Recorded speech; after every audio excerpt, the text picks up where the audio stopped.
Hello. Welcome back to Andertons TV. It's Tales from the Pedal Cabinet video today. We haven't done one of these for an ages. I know. So this is where we take a few new pedals that we haven't individually reviewed before, and we just chain them up, do as little preparation as possible, and see what they sound like.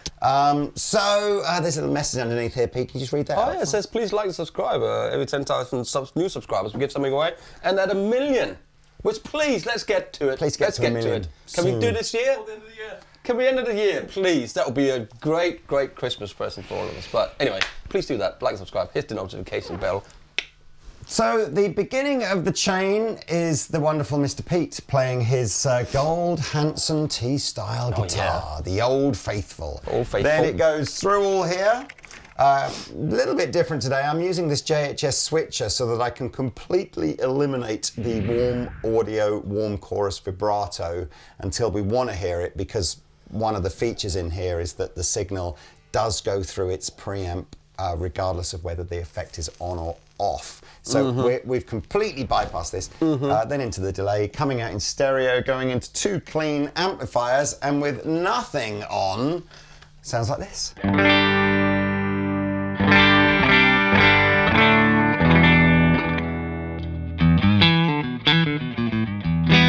Just you know what? Nice, lovely There's sound. Nothing wrong with that. Nothing Who needs at all. pedals when you got a sound like that? Who needs pedals? Well, we all need pedals. We all need pedals. So, Mr. Pete, the Uri 1176. Yeah. Is that the most famous copied I think it would be. I don't know, but it seems to be the last 10 years, or 5 years pedal-wise. Yeah. When did we start seeing 1176 pedals? Were they Origin Effects? Were they the first ones?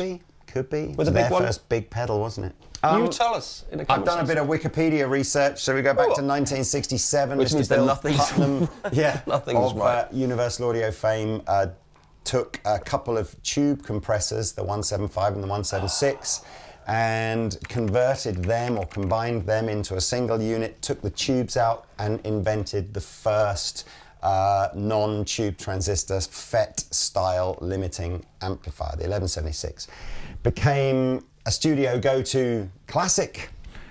We found some original Blue Stripe 1176s on Reverb or eBay. How much? 30 grand. 30 big ones. $30,000. 30 big ones if you want an original one of those. Yeah. That is insane.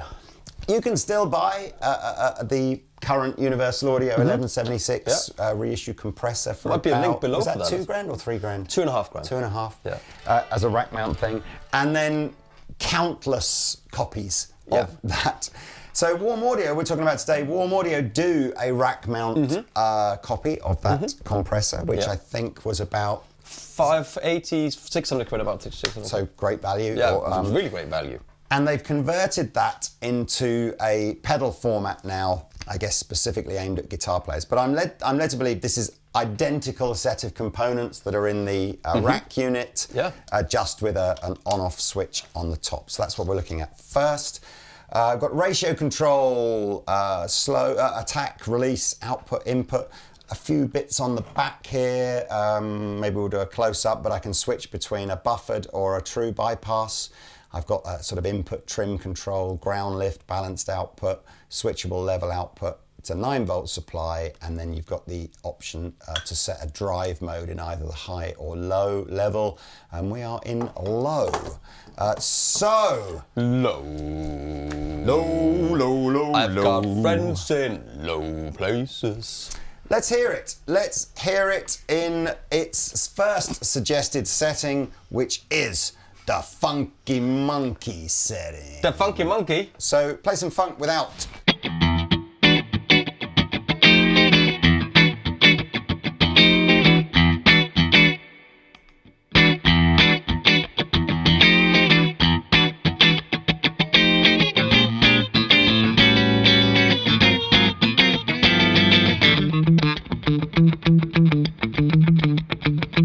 Keep going.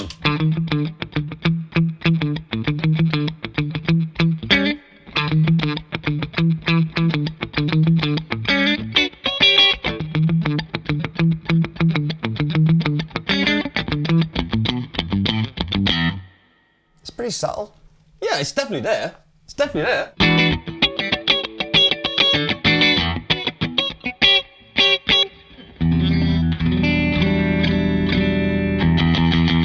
You can hear that it kind of does when it just keeps it. But that's the thing, isn't it? Limiter compressor. That's what it's supposed to do. It's supposed to take me and go. I thought what we'd do in this video is try it at the beginning of the chain, maybe in connection with the Double-Durple, which is giving us some overdrive here, and then also put it at the end of the chain, because as a guitar player, I guess, you know, using a compressor, sometimes you're trying to control the spikiness of the guitar at the input stage. Sometimes you want to control the overall level of the whole chain. So we'll see how that works differently. I've learned something today, Mr. Pete. I've always questioned, you know, I've always kind of known roughly that this idea of a ratio control on a compressor, the more you turn it up, the more compression you get. But I never really understood the references to like 4-to-1 and 8-to-1, and I thought they were just betting odds. But apparently, ratio, the 4-to-1 means that for every 4 dB of increase that the compressor receives on the input stage, it only allows the volume to go up by 1 dB.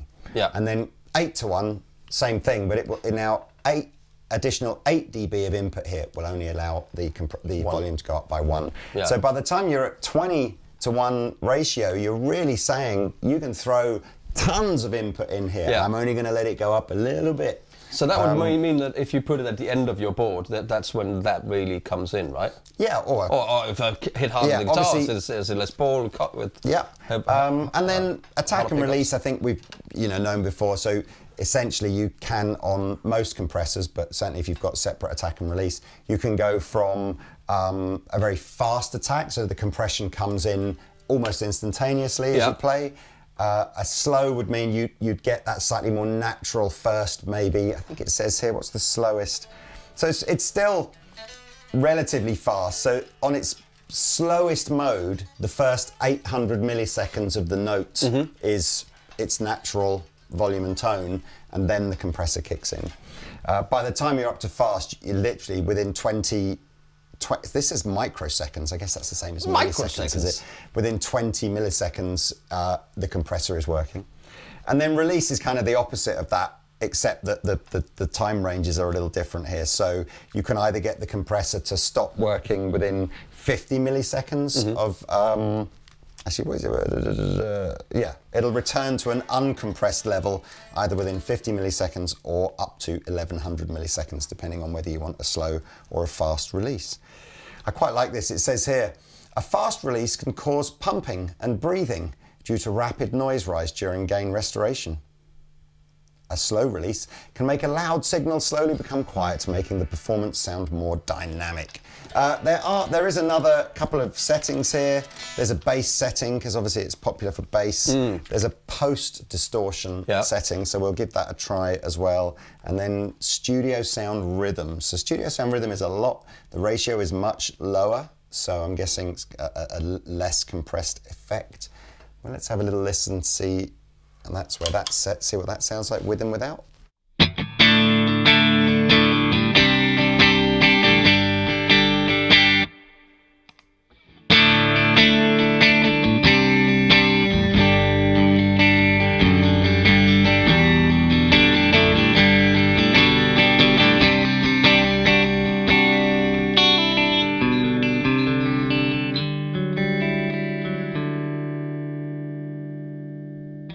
It just sounds great, man. It's just an always on. It's not noisy either, is it? No, it does talk about, apparently the more you turn the ratio up, the more we should expect a little bit of noise. Try that. But I think whilst so that was on a very low ratio setting. Let's just tweak it up, play the same kind of thing.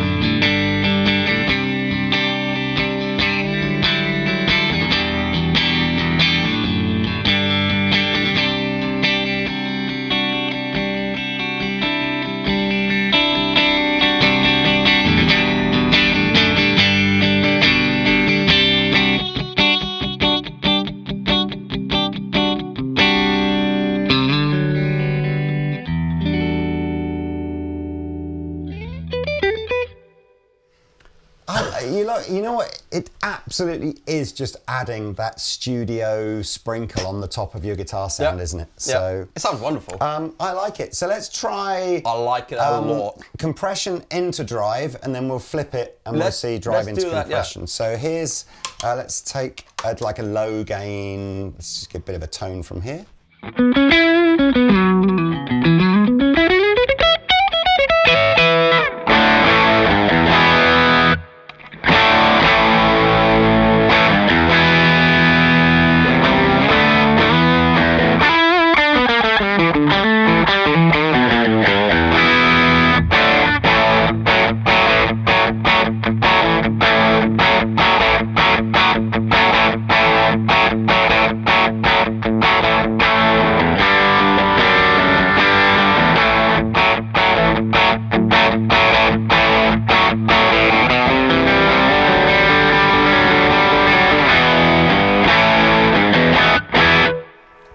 That's a nice sounding overdrive pedal, that. Yeah, that's just me playing with the ratio, by the way. So I'm going to quickly just spin these round. So give us a second.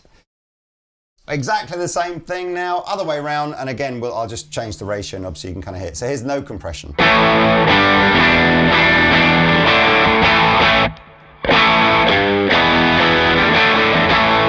Definitely. That's more obvious, isn't it?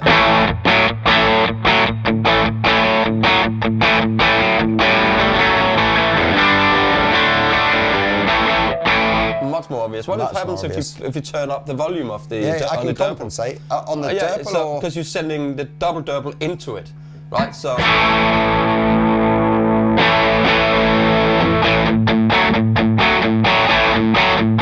it keeps the volume down, even though you're really cranking it into it, right?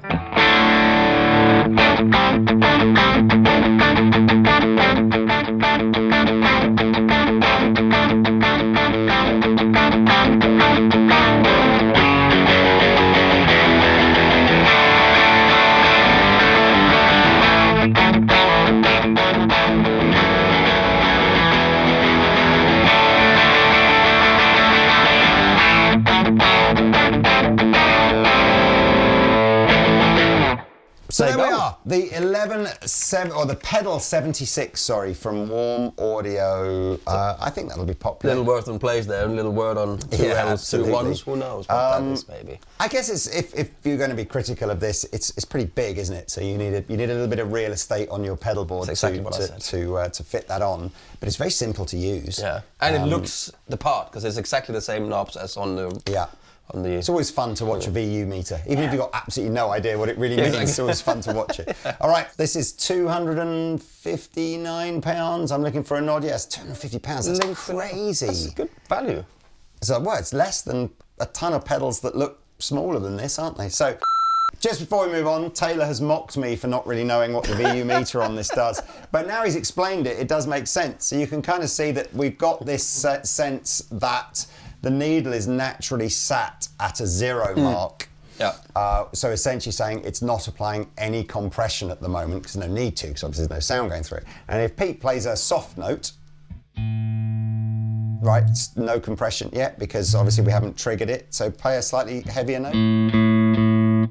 So that, when it just sort of triggered down to 3, that means it's applying, I think, 3 dB of compression, right? Yeah, and then if you play a much harder note, and you can see when it whacked all the way to the 20, you're getting a lot more compression. Yeah. There you go. So, I don't know, if you're nerdy and you want to literally know exactly where your compressor needs to be, you can use the VU meter on there. Anyway, right.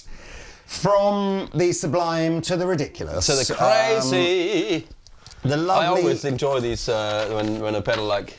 And you know, it's worth even revisiting if you just want to put a smile on your face. Go and watch the very first Fjord Fuzz video we did. I still think it's one of the all-time most excited videos we ever did. I think so. Right. So these days we're not excited about anything anymore. So Fjord Fuzz, based in Norway. One guy makes these very beautiful fuzz pedals with these beautiful kind of copper kind of plates on the top, and then when you turn them on, they're sort of all back illuminated. But they all do crazy. Well, do they all do crazy things? Some of them are relatively normal fuzzes, but a lot of them are crazy things. Yeah. This is a reverb fuzz. Is there such a thing? Well, there is now. You say that to me in your best Norwegian accent Dovre. Oh, okay, so it's just, instead of Dovre, it's Dover, is it? You're just pronouncing that as like an Dovre. ER. Dovre. I don't know what that means. Let's have a look. I'm interested. I can tell you what it means. Oh. It is a culturally significant mountain range in the middle of Norway. See, I didn't know that. Apparently it's been used in films as backdrops and all sorts of stuff. So quite why he's called it that, I don't know. But because you it go on needs the, big sort of big reverb, soundscape thing. You go on the Fjord Fuzz website. I'm sure it'll go into that in a bit more detail. Daniel basically says he reckons he could do entire gigs with just this pedal into his JCM 800. So all the reverb, all the fuzz he needs from here. And it's very, very simple. Wow. The top knob does the amount of reverb, the bottom knob does the amount of fuzz, and this turns the reverb off, and this turns the fuzz off. Couldn't get any simpler than that.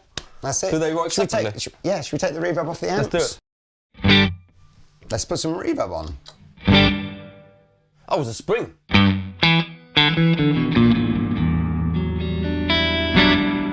It's very springy. Yeah.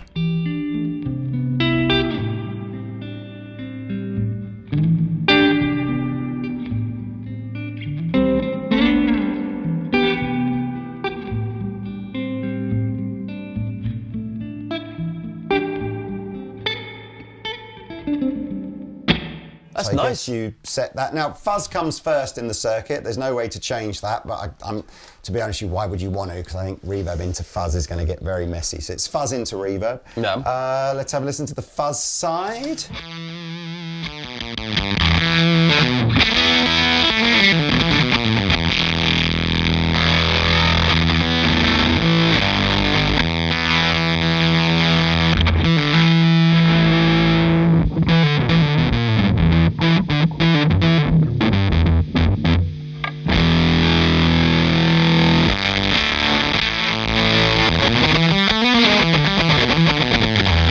Into a JCM 800.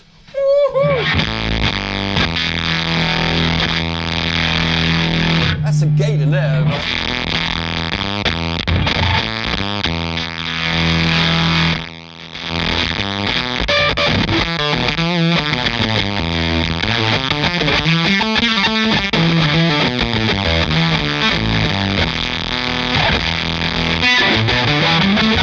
Okay, so the softer you play, the louder it is. I was about to say, it's so heavily compressed if you're digging in hard, isn't it?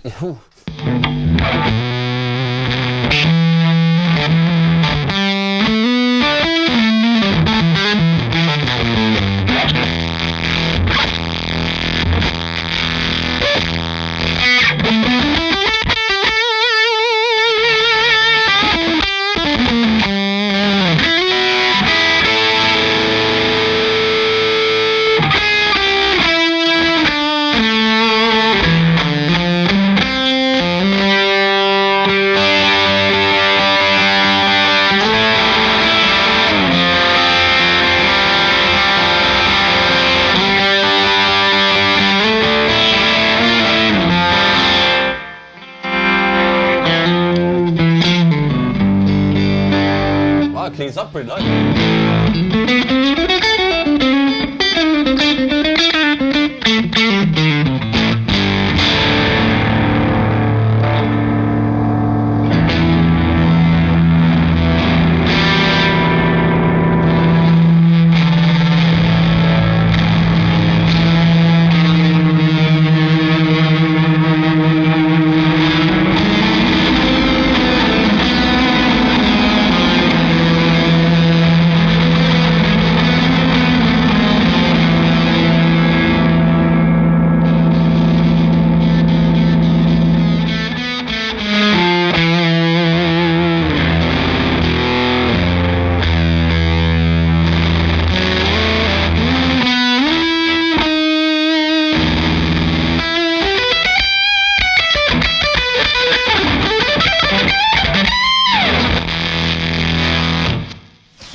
Well, that doesn't disappoint, does it? Wow! I think most of Daniel's pedals will appeal to players looking for soundscapey, inspirational kind of tones. They're all a little bit out there. Should we play some Double-Durple? Yeah, let's do it. Let's do that. Okay, so you guys might remember 3 or 4 years ago, here it comes, we asked Pete if he would take an old Tone City pedal and tweak it to become his kind of, his favourite type of DP type sound. What pedal did you take? Can you remember? Wasn't there like a Cafe Lime or... No, it wasn't that one. It was the Mandragora. I think it was. Yeah. So anyway, that pedal got... I think you changed the way the gain sounded. You had changed what one of the controls did. Yeah. Anyway, that became the Durple. Yeah. And since that's come out, we sold thousands of these. Yeah, it's really super good affordable. pedal. And then in recent years, we've a lot of your sounds, or all of our sounds, have come from stacking pedals. Mm-hmm. So it's like, what could we do with a stacked Durple? So tell me, this side is Durple, but what is the double side? That's the Bluesman, but with a tweaky, it's a tweaked Bluesman. Right. So you also got a switch there, see the little red? Yeah. I love that. Little cool red knob, where you get a brighter or smoother kind of overdrive. And that's like a lower, little lipstick there, little doggy.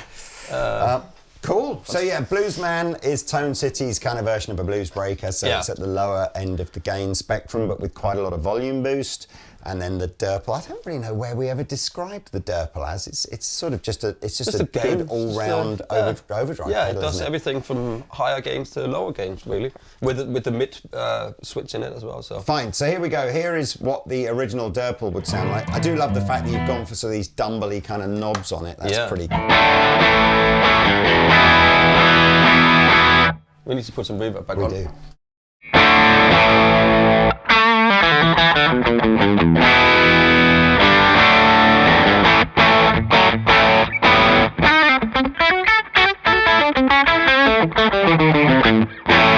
It's just a good sounding overdrive. If you're going, I love that, I already want that, and I'm not bothered about the other side, get one of these, 45 quid. Yeah. Right? I mean, that's why we've sold thousands of them, because it's such a good great value. price, great value. Just leave that there. And it's purple. The purple. Let's go through some sort of, where would you typically set your gain controls on here? I'm just like 12, everything at 12 Everything at 12, the standard. I think all right. Here's slightly less than 12. And it's really nice, man. Slightly more than 12.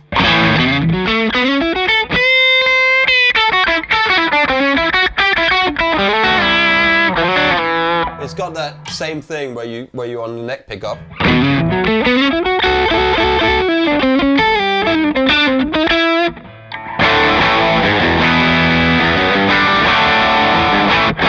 Very dynamic,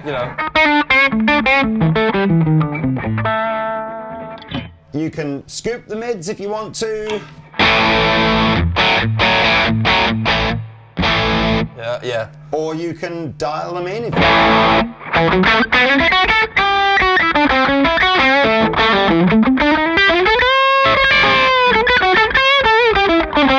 If you want more of a tube scream revive sound.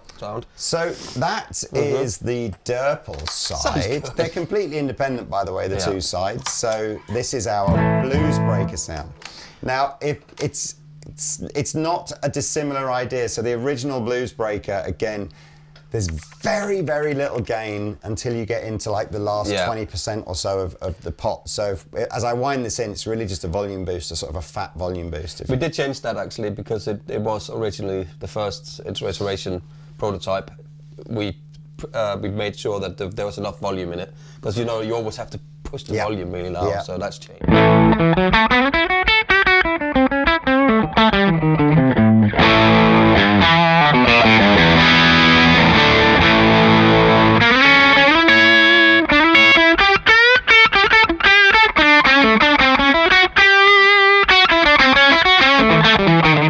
So you got an extra bright switch there if you want a Les Paul type guitar. Just about to say, if you're using a Telecaster, stick with smooth mode. If you've gone over to a Les Paul, try the bright mode. Absolutely. But that's up to you. Get the sound you want. I mean, I've been using it just as like a cleaner kind of boost into maybe a slightly driven amp, and then just as a more controllable boost, because you got more than just boost. You got tone gain and everything into the other one, so you can get some magnificent high gain tones.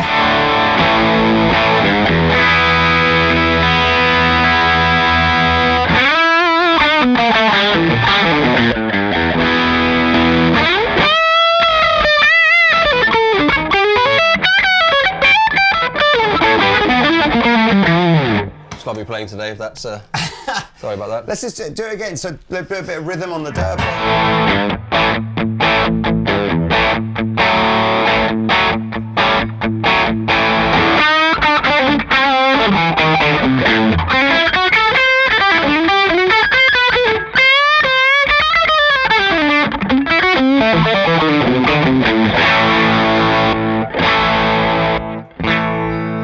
So we've done a limited run of the Double-Durple, which we are expecting to land sometime in the next month or so. Christmas. You can pre-order. Yeah, you can pre-order these now, and this is £89. That's insane good value, man. Yeah, it's good value pedal, that one. Yeah. Exclusively available from Andertons. So if you live in America or somewhere else, don't worry, we ship it there, and shipping tiny little pedals doesn't cost a lot in terms of shipping costs. So check it in the basket. Check it in the basket. Check it in the basket. Stick your address in, and then before you check out, it'll show you how much shipping and everything's going to cost. Right. You can decide if you want to buy it or not, but we do sell literally hundreds and hundreds of these all around the world, all the time. Yeah, thank you for that. Bosh! Very cool. Double-Durple. Very cool. Okay, now we're into another warm audio pedal. Looks a lot like an old Boss Chorus pedal, doesn't it? Like a shrunken down old CE1 or something. I like the way it looks. Warm audio, warm chorus vibrato. I wonder what that does. It's a nice form factor. Yeah, I agree. Now, the CE1, this is quite a faithful reproduction, and one of the things that was interesting on the CE1 is the preamp in the CE1 was on all the time, whether the effect was engaged or not. Yes. And it's got like a lot of these things, you know, from tape echo units and wireless things where guitar players kind of become synonymous with just using the preamp section. You had players like John Frusciante, the guitar player from Stone Temple Pilots. They used to have this in their circuit all the time just to give them the guitar tone they wanted, regardless of whether they were using the chorus effect. What I'm going to do using this switcher is switch the pedal in and out of the circuit so that you can kind of see what we mean. So here is no pedal. This is now not in the circuit. And then if we engage just the preamp, Slightly, but it's like a buffer, right? Yeah, and I can control, so we've got a low and a high mode. We're in low, which is why the level is turned up a little bit here, but I can kind of just start to feel like I want to add a bit of flavour. You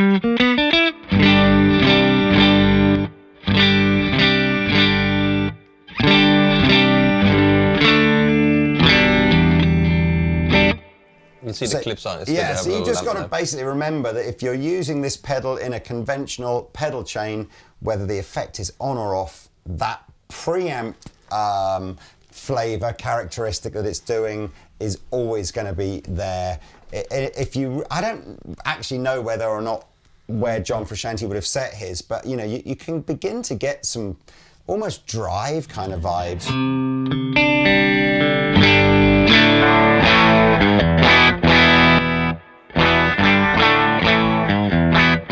Definitely drive.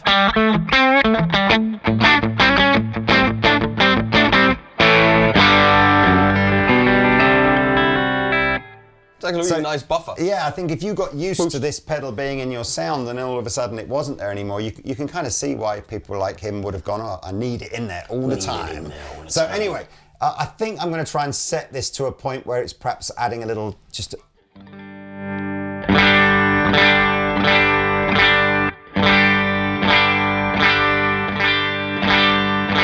I think it's we don't want it clipping too much, do we? No, but that's fine. It clips quite nicely, it clips doesn't it? nicely, yeah, absolutely. I'm going to take the switcher out because we want to run it in stereo and I can't do this with the switcher. Beautiful stock chorus in stereo. Okay, so now we are mono in, stereo out, and we can demonstrate what it sounds like. I must admit, my brain is struggled with this. I keep thinking this is the on-off light, but actually what you've got to remember here, because that's just the peak level light, is if this LED over here, red for chorus, blue for vibrato, if that's solid, means the pedal's not on. Yeah, it's When it flashes, means it is on. And it's flashing rhythmically. Yeah, with, the tempo, with, the rate. So what do you want to do first, vibrato or chorus, Chorus, Mr. man. Pete? Chorus.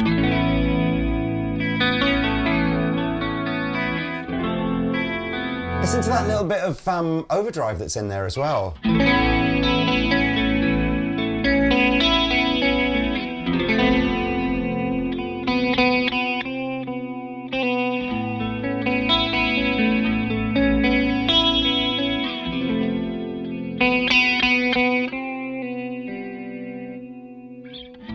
I'm going to test your wedding band powers here. Can you play Under the Bridge?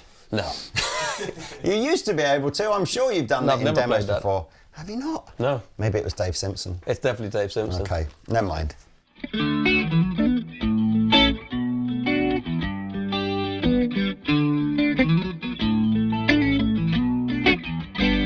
Something like that, isn't it? Man, it's a beautiful sounding chorus. Yeah. If you're wondering why so many vintage chorus pedals, even modern chorus pedals, are chorus and vibrato pedals, they are one and the same thing. So vibrato is the modulated sound and only the modulated sound. Mm-hmm. Chorus is that same modulated sound but with an element of the dry signal mixed in as well. Yeah. So they're very different sounding, but they're fundamentally the same effect, one without the dry signal and one with. On the pedal, we can adjust the depth and rate of that modulation separately for the... Oh, that's pretty cool. So I see. So you can have your chorus and vibrato set completely differently. So let's have a little listen to the vibrato.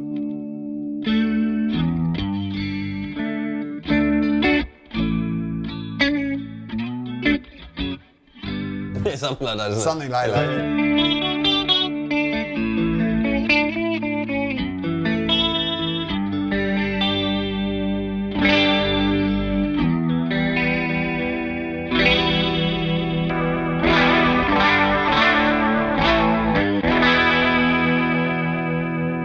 Man, That sounds great, man. that preamp is winning.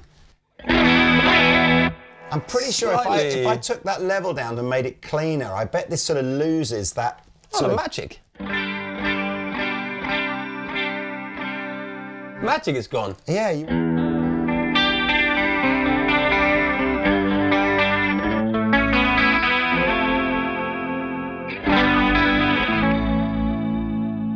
Back to the chorus.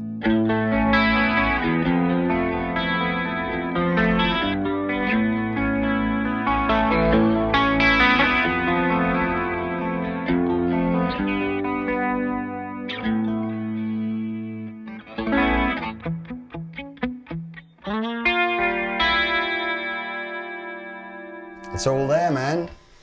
That sounds good. That sounds epic. That's not... Is that better than the TC electronic one, maybe, that you've got on your board right now? Because you could put that in the loop. I just think that the way the preamp lifts everything... Yeah. I really like it. I like it a lot. That's not expensive, is it, that one, Tay? 169. 169. 169? I mean, that's... Look, the quiet speaks for itself, I think. I like that a lot. I think I like it a lot because we've got it in stereo as well. Stereo, Should we hear it in always. mono just because? Why would we do that? That's like... Because lots of people only have one amp. Yeah, but then they have to buy another amp. That's true.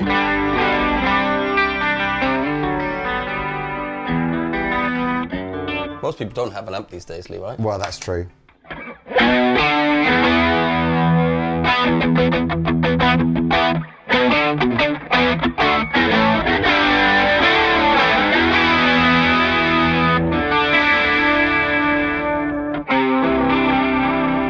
Does it sing? Does it go up? Does it have a? It's ramp? odd that the chorus will go slower. The modulation will go slower on the chorus. I don't know. That's the minimum speed for vibrato, whereas on the chorus it is much slower.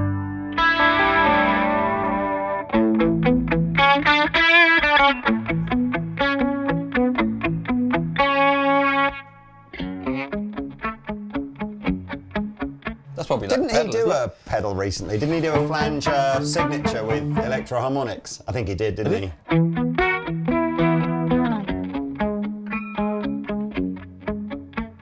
He plays this. He plays it up here like that, isn't it? I can't grab today. It's that the A chord's not it's the next one. It's the F sharp that's the brutal chord.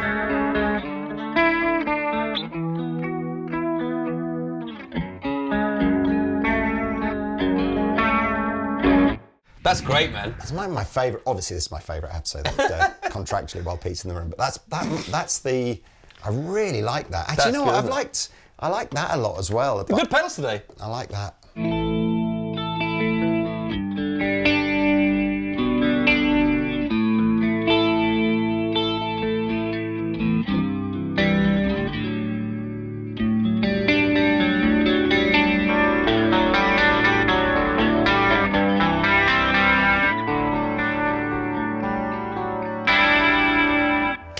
What is it with these like early days preamps that they were fitting to everything? It's like just EP the boost magic, and man. Yeah. Anyway, you know, Boss makes the preamp from that pedal now. You can buy it from it's a Vasa. the? That's from this. From this, is it? I think it might be from the. Do you know? I've got a funny feeling there. You're right, and B, it's as dear as Probably. this is. Yeah, because it's a Vasa craft. Right. Isn't it? Let's try a classic wobbly BBD.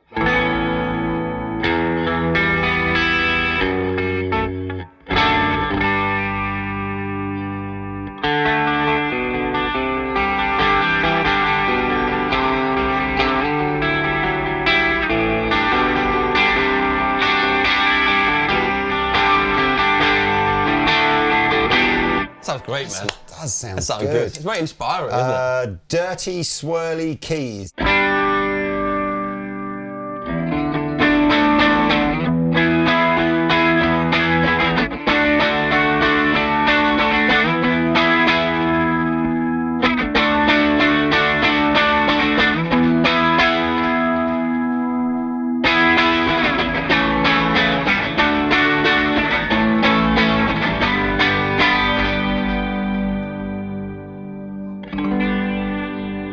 We've got a modern Bucket Brigade chorus. Okay.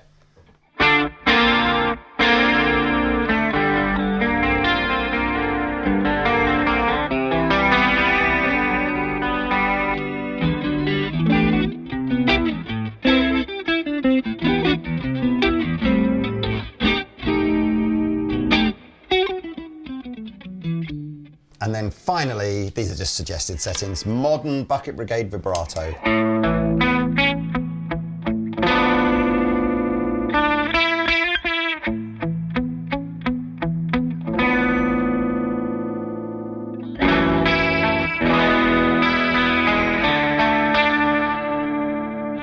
I don't like anything that fast on modulation. I know that.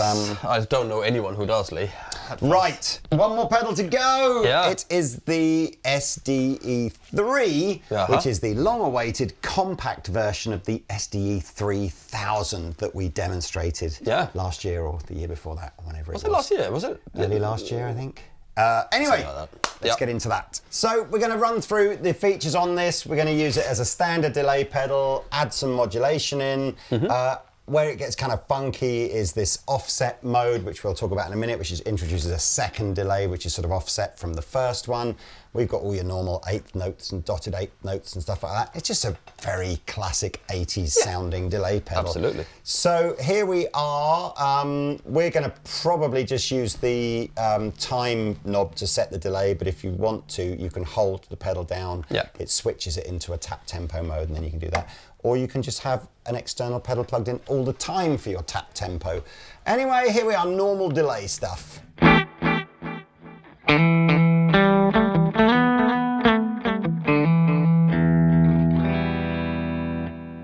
One of the things the manual does say is mono mode, it'll do a 1.6 second delay, so quite massive. Stereo, it's 800 milliseconds, because I guess it's doing plenty. 2 parts. I can have 2 times in that period of time. Right, so this is pretty much everything at 12 o'clock, but we can muck around with that. Just play it. I'll introduce some modulation whilst Pete's playing.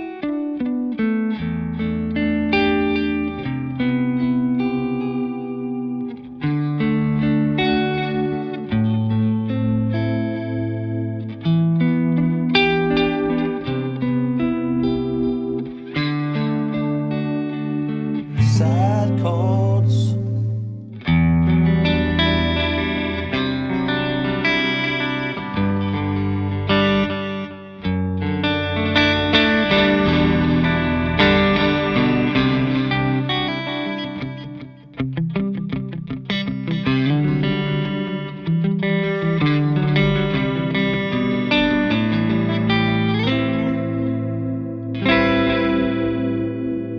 It's just a lovely, lovely, lovely, lovely, lovely. Biggest takeaway of today is everybody needs 2 guitar amplifiers And a stereo rig. And lots of pedals, absolutely. Okay, so that's our basic delay sound. If I start to add this offset in, right at its early levels, you'll probably barely be able to hear this, but it'll almost sound like a double tracked. But as you wind it, you'll start to hear that separation between the first and the second delay, but here we go.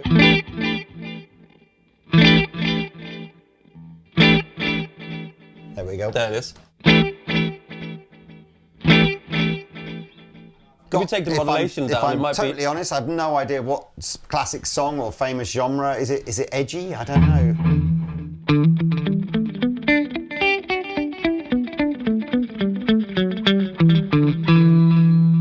I've taken the modulation down because otherwise it sort of modulates into each other.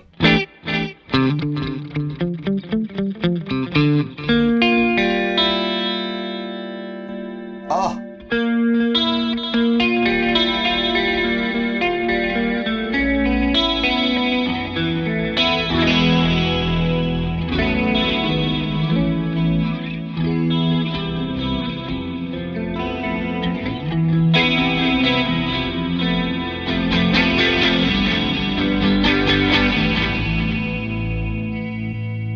Because that offset delay is quite a bit quieter than the primary delay, it doesn't mess with your head or sound wrong. It just sort of sounds fatter and bigger, doesn't it? And fatter and bigger is good. I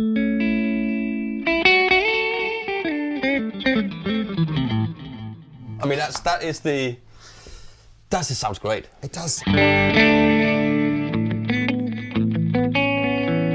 Give us some Streets Have No Name, you know.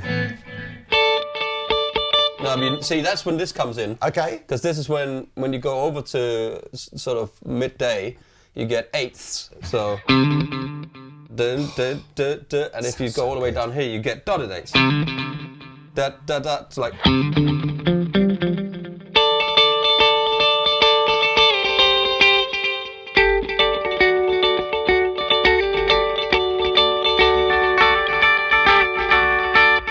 It's a.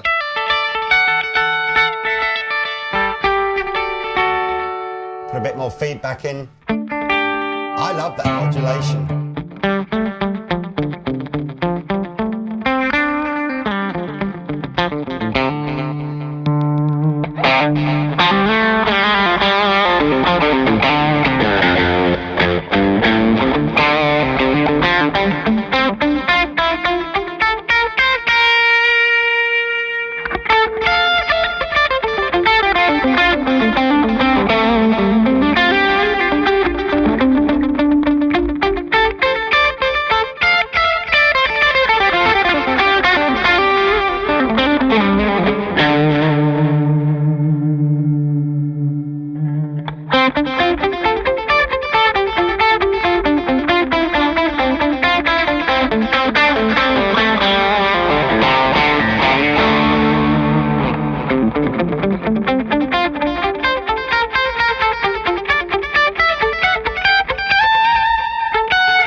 That's nice. That got it.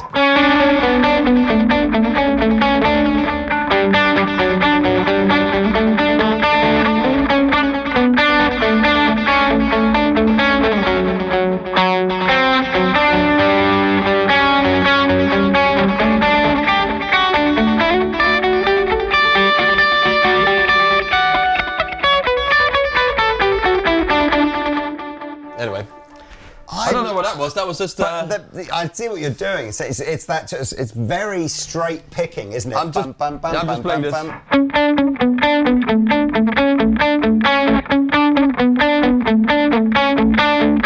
It just adds. And then.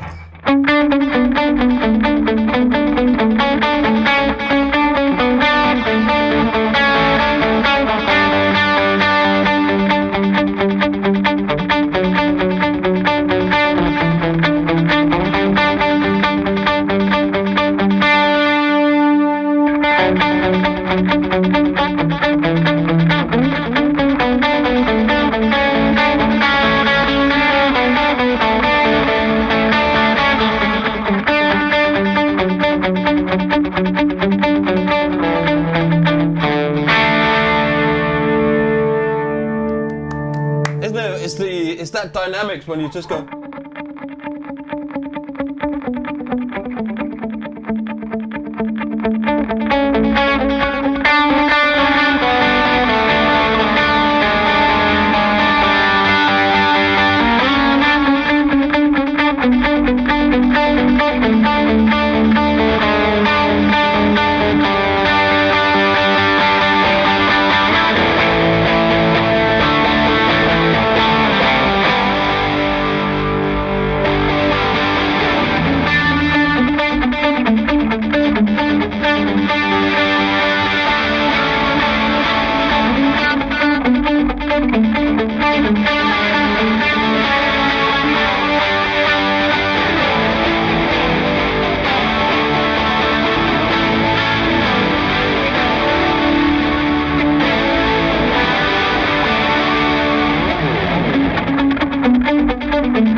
That was a great little demo at the end there of just like, here's everything on at the same time. Pretty much everything except the fuzz. But there we are.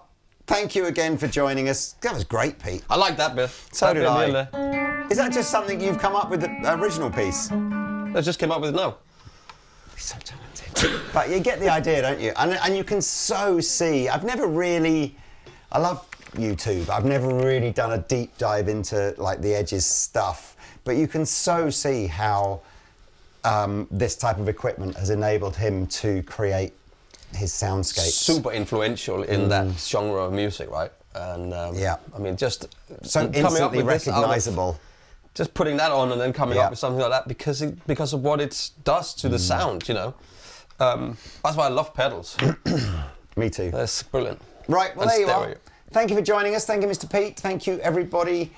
This is Tales from the Pedal Cabinet on Andertons TV. If you liked it, please hit that subscribe button down there. Never miss another episode.